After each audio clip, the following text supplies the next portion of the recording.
কচু পাতা তুলে নিয়ে এসে এখন মাছ কাটতে এলাম। এই যে মাছ দিয়ে রাখছে আগের থেকে ড্যাগে। এদিক থেকে আমি কয়েকটা মাছ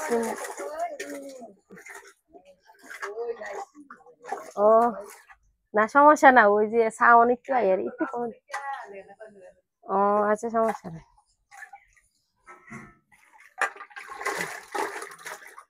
বাবা দেখে না রে বাবা, সব মাছ বেড়ে গেছে।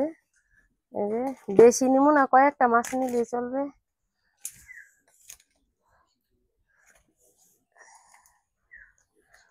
তাজা মাছ, তাজা মাছ, তাজা।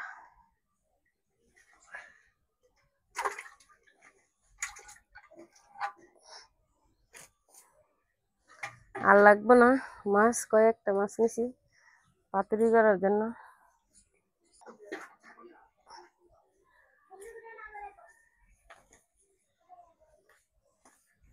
তাজা মাছের পাতুরি স্বাদই অন্যরকম। কে কে পাতুরি খাইছেন অবশ্যই কমেন্টে বলবেন। অনেকেই পছন্দ করে পাতুরি। অনেকেই পছন্দ করে না।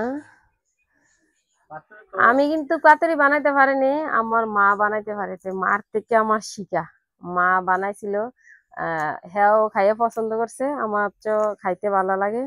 তাই মার থেকে শিখে আজকে দেখি মার মতন হয়নি, চেষ্টা করি।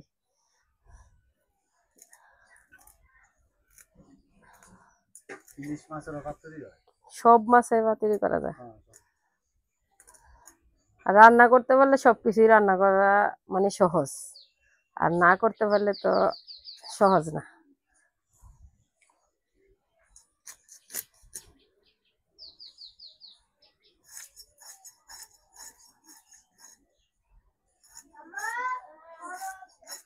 পাতুরি বানাতে কি কি লাগে? সরিষা লাগে, সরিষা, কাঁচামরিচ, আদা, আদা রসুন পেঁয়াজ সবই লাগে। হ্যাঁ রসুন পেস্ট সবকিছু দেবো, দিয়া তারপরে রান্না করবো। দেখো কিভাবে রান্না করি।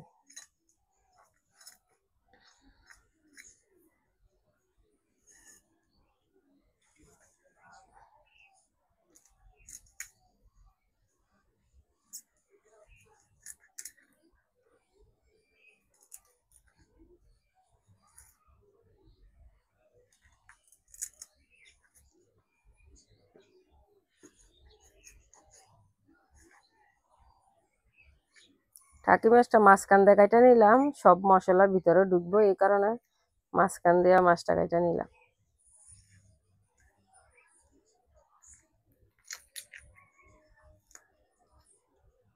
এই যে মাঝখান দিয়ে কাইটা নিলাম মাছ। সবগুলো মাছ এইভাবে আমি কাইটা নেবো, দেখতে থাকেন।